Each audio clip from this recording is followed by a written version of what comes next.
보인고 학생 여러분 반갑습니다. 방해로고스 수학과 원장 김정섭입니다. 기말고사를 준비하시느라 한창 정신이 없을 거라고 생각이 드는데요. 이 영상은 그 기말고사가 끝나고 나서 여러분들이 2학기를 준비함에 있어서 어느 부분에 포인트를 둬야 되는지, 그리고 제가 어떤 도움을 드릴 수 있는지에 대해서 안내를 드리기 위해 마련한 영상이고요. 그렇게 길지 않으니까 끝까지 시청을 하시고 꼭 도움이 되셨으면 좋겠습니다. 참고로 제 수업은 7월 17일 날 개강을 하고 수업 시간은 수요일은 6시, 10시, 토요일은 2시, 6시에 진행이 됩니다.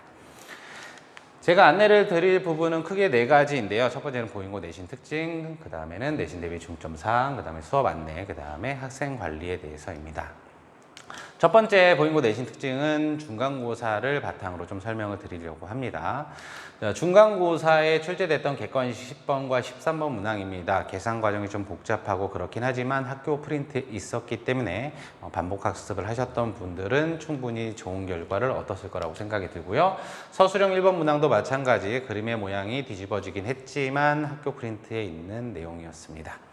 그런데 문제가 되는 거는 객관식에서 배점이 가장 높았던 14번부터입니다. 자, 14번 문항 같은 경우는 학교 프린트에 없었던 23년도 6월 20번 문항이 출제가 됐고 15번 문항도 23년도 6월 29번 문항이 출제가 되었습니다. 그리고 전체 시험에서 배점이 가장 높은 서술형 2번 문항은 이제 14년도 9월 30번 문항에서 출제가 됐는데 풀이 과정이 복잡한 문제일 뿐더러 숫자를 키워놔서 여러분들이 풀이를 하는 과정에서 굉장히 어렵게 느꼈을 거라고 생각이 들어요.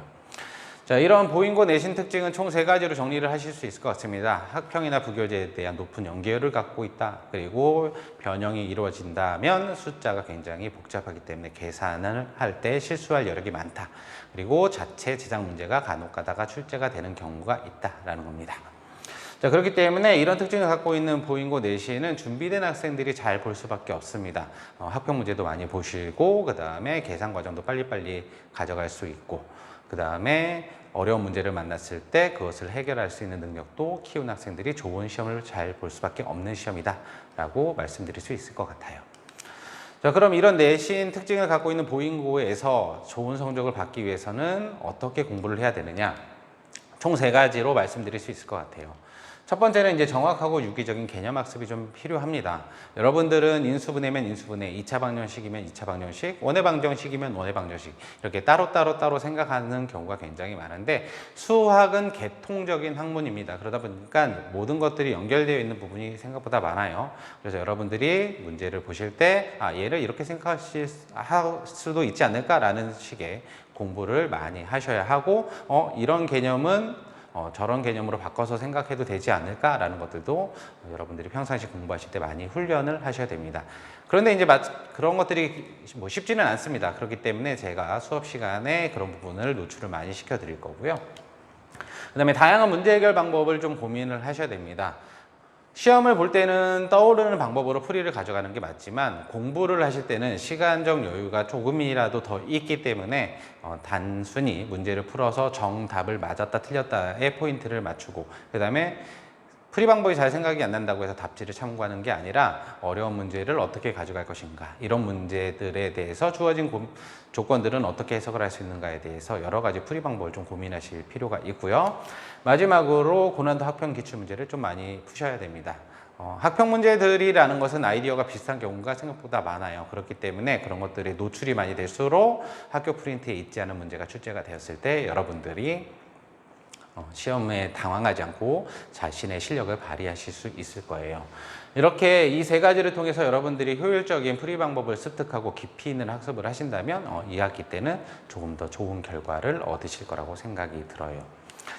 자, 예를 들어서 이번에 중간고사에 출제된 이 문제를 조금 보여드리도록 하겠습니다. 자, 이 문제에 필요한 개념은 첫 번째는 이제 삼각형의 변의 길이 b고요. 두 번째는 피타고라스 정리, 세 번째는 이차 함수의 최대 최소입니다. 원래 이 풀이는 원의 반지름을 가지고 미지수를 가지고 풀이를 진행을 하게 되어 있습니다.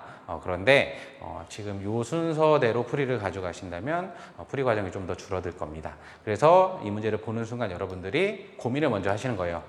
이 문제를 해결하기 위해서 포인트가 뭘까? 주어진 조건들을 어떻게 활용할 수 있을까라고 봤더니 원의 반지름을 미지수로 두는 게 아니라 변의 길이 b가 있으니까 그것을 미지수로 두는 게 좋지 않을까. 꼭 우리가 구해야 될 것만 미지수로 두는 게 아니라 이게 더 낫지 않을까라는 것들.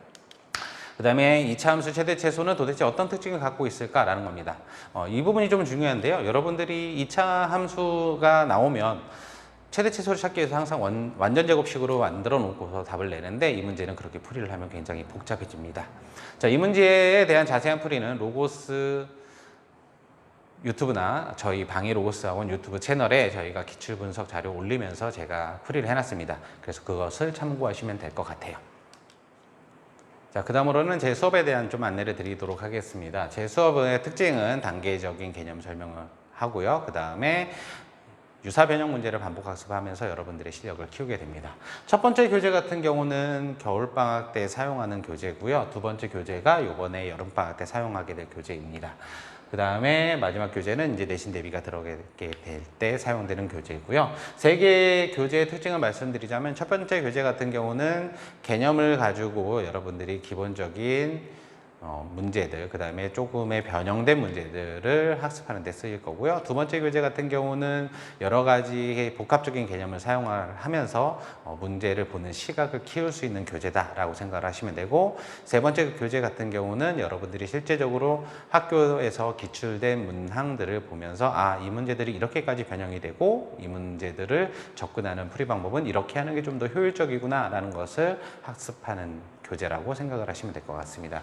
그래서 이렇게 단계를 거치면서 여러분들은 단원 간의 유기적인 개념을 형성하게 되고, 그 다음에 문제 해결을 할 때 어떤 식으로 접근하는 게 훨씬 더 효율적인지를 생각하시게 될 거예요. 그 안에 있는 문제들을 조금 예를 들어서 보여드리도록 하겠습니다. 첫 번째 교재 같은 경우는 저 문제가 여러 군데 문제집에도 굉장히 많이 있는 문제고요. 첫 번째는 외부의 한 점에서 원에 그은 접선에 대해서 교점의 길이를 구하는 거고요. 두 번째 교재에는 이것이 좀 더 확장이 돼서 뭐가 되어 있냐면 외부의 한 점에서 그었는데 그 점의 좌표가 미지수로 되어 있고, 두 번째는 접점의 길이나 이런 것들을 구하는 게 아니라 그 접점을 연결한 현이 또 다른 원에 접할 조건을 구하는 겁니다. 그리고 실제로 내신에서는 이런 것들이 어떻게 출제가 되느냐 봤더니 원에서 접선을 그었을 때 그 접점을 연결한 현이 원과 만나는 게 아니라 그것과 평행한 또 다른 직선이 이 원과 만나기 위해서는 어떤 직선이 돼야 되느냐라는 문제로 출제가 되더라라는 겁니다. 이렇게 보시다시피 단계별로 여러분들이 개념을 확장해 나가면서 변형된 것들을 학습할 수 있는 게 제 수업의 특징이라고 생각을 하시면 될 것 같습니다. 자, 마지막으로 이제 학생 관리에 대해서 안내를 드리고 수업 이제 설명의 마무리를 짓도록 할게요. 자, 제 학생 관리의 특징은 이제 지속적인 학생의 상태 파악과 그 다음에 밀착 관리라고 생각을 하시면 될 것 같습니다. 우선은 각 주에 진행되는 수업 안내에 대해서 부모님들께 지금 학생들이 어떤 상태에 있는지, 과제는 잘 해오고 있는지, 진도는 어디를 나가고 있는지 안내를 드리는 문자가 발송이 될 거고요. 그 다음에 클리닉 수업을 통해서 이제 과제 오답 테스트를 진행을 하는데, 여러분들이 질의응답을 했다고 해서 여러분들께 되지 않습니다. 물론 성실하게 그것을 오답 정리를 잘 하시는 분들도 있지만 그렇지 않은 분들도 많기 때문에 제대로 수업을 잘 이해했는지를 확인하기 위해서 제가 클리닉 때 질의응답 받았던 것들 중에서 그것들이 변형돼서 어떻게 출제되는지 또 문제를 만들어서 제가 그것을 가지고 여러분들이 이해도를 평가를 하게 되고요. 그 다음에 과제가 미흡한 학생들 같은 경우는 남김학습을 통해서 이제 과제를 완료를 하는데 포인트를 주게 될 거고, 수업 외적으로 궁금한 사항이 있으면 개별 질의응답을 갖는 시간을 가질 겁니다. 자, 그 다음에 주기적인 진단평가를 하게 될 건데요. 이제 내신 대비가 들어가기 전에는 진단평가를 하게 될 거고, 내신 대비가 시작이 되면 실전 모의고사를 통해서 여러분들이 지금 어려워하는 문제가 뭔지, 그 다음에 취약한 부분이 뭔지 이런 것들에 대해서 제가 파악을 하고 그런 것들을 계속 반복 학습을 좀 시켜드릴 거고요. 마지막으로 수업 영상을 제공을 해서 복습을 하는데 조금 더 편할 수 있도록 할 거고, 언제든지 수시 질의응답을 통해서 제가 그 질의응답에 대한 문제 해결에 대한 풀이 영상도 제공해 드릴 겁니다. 제가 준비한 내용은 여기까지입니다. 보인고 같은 경우는 2학년에 올라가면 수학의 난이도가 훨씬 더 높아지게 되어 있어요. 그 이유는 이제 기출되는 문제들이 3학년들의 학평 문제거나 수능 문제이기 때문인데요. 지금부터라도 저와 함께 공부를 하셔가지고 문제를 보는 시각도 키우시고 좀 더 효율적인 풀이 방법으로 접근하는 훈련도 좀 하셨으면 좋겠습니다. 남은 기말고사 준비 잘 하시고 좋은 성과 얻으시길 바랍니다.